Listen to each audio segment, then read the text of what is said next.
আজকে রান্না করব কলকে শাক। প্রথমে শাকগুলোকে কেটে নিব।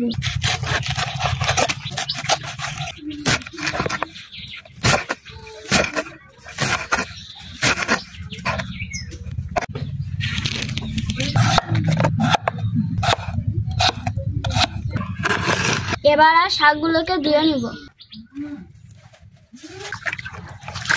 কড়াই গরম হয়ে গেছে, এবার তেল দিয়ে দিব, পেঁয়াজ দিব,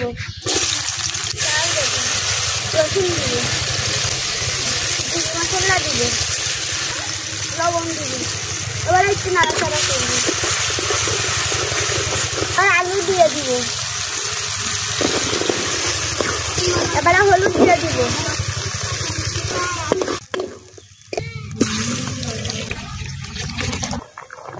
গেছে, এবার শাক দিয়ে 10 মিনিট ঢেকে রাখবো। এবার চিংড়ি মাছ দিয়ে দিব।